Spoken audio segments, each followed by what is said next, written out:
एकदम कुरकुरी खस्ता करारी आलू की लच्छा नीम जब आप भी एक मरतबा घर में बनाएंगे तो बच्चे बाजार के कुरकुरे लेज़ खाना ही भूल जाएंगे और बार बार फरमाइश पर बनवाएंगे। आलू की लच्छा कुरकुरी और खस्ता नीम बनाने की खास बात यह है कि इसको आप एक बार बनाकर 2 माह के लिए सेव भी कर सकते हैं। चाय का मूड हो तो आप इसको चाय के साथ भी खा सकते हैं। बहुत ही ज़्यादा मज़े की लगती है।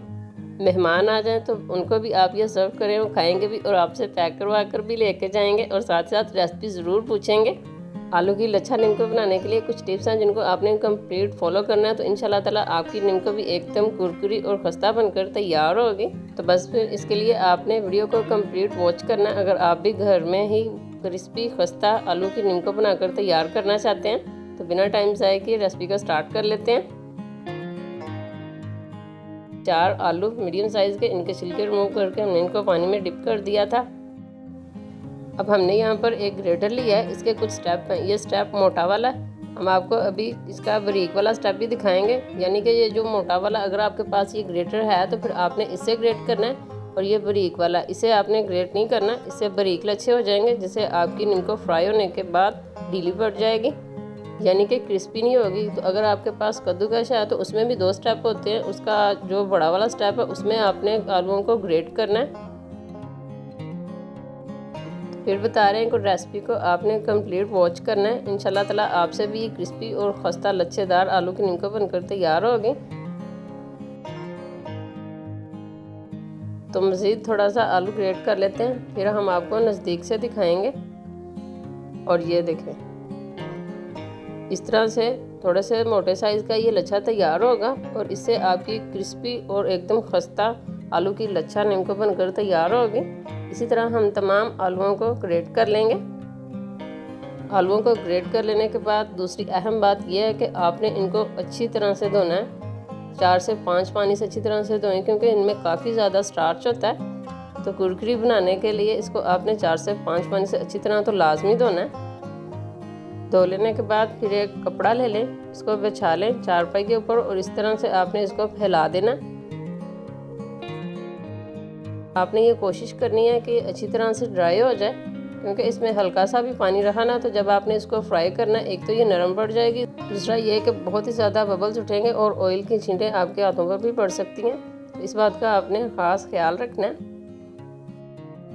चाहें तो 10 मिनट के लिए पंखे के नीचे फैला कर रख लें, धूप में फैलाने की ज़रूरत नहीं है। अब हमने यहाँ पर ऑयल गर्म कर लिया, फ्लेम को मीडियम कर देंगे। अभी हम आपको दिखाते हैं कि इसको हमने अच्छी तरह से ड्राई किया। ये देखिए,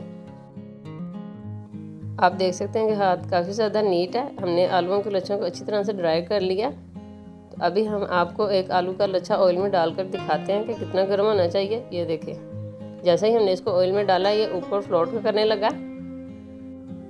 इतना गर्म होना चाहिए और कोशिश करें कि बर्तन आप इस्तेमाल कर रहे हैं आलू की लच्छा नीमको बनाने के लिए वो थोड़ा सा मोटे पैंदे वाला हो, जब भी आपकी नीमको एकदम परफेक्ट तैयार होगी।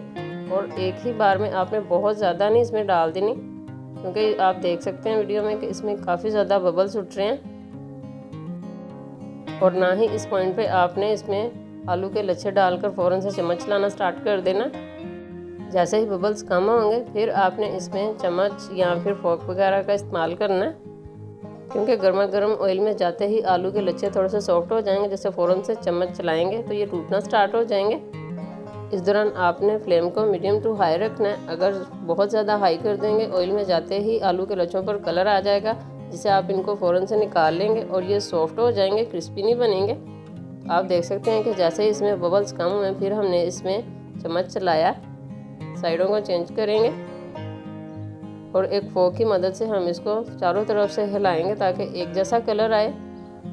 आप देख सकते हैं कि 2 से 3 मिनट गुजरे हैं और इसके ऊपर कितना अच्छा सा कलर आ गया है। इतना ही हम इसके ऊपर कलर लाएंगे और इसको आपने किसी भी प्लेट में टिश्यू पेपर बिछा लेना, उसके ऊपर आपने इसको डालना है ताकि इजाफी ऑयल जो है वो टिश्यू पेपर अपने अंदर एब्जॉर्ब कर ले। तो मैक्सिमम इसको फ्राई होने में 2 से 3 मिनट लगते हैं। बनाना बेहद आसान है, मेहनत बहुत ज़्यादा नहीं है, कम ही मेहनत लगती है इसमें और साथ ही साथ बजटफुल रेसिपी भी है। बस आपने इसको बनाने के लिए कुछ अहम बातों का ख्याल रखना, तो इंशाल्लाह ताला एकदम परफेक्ट तैयार होगी। बिल्कुल इसी तरह हम सारी फ्राई करके तैयार करते हैं आलू की लच्छा नीमको। और सबसे एंड में हम इसमें थोड़े से बादाम भी फ्राई कर लेंगे। आप देख सकते हैं कि माशाल्लाह इसके ऊपर कितना खूबसूरत कलर आया। और अभी हम आपको दिखाएंगे कि इसने अपने अंदर बहुत ज़्यादा ऑयल को भी अब्जॉर्ब नहीं किया, यानी कि बहुत ज़्यादा ऑयली भी बनकर तैयार नहीं। ये देखें, देख के आ रहा है ना मुँह में पानी। यकीन करें बच्चे खुश हो जाएंगे और बाज़ार के लेज़ और कुरकुरे की तो छुट्टी हो जाएगी माशाल्लाह,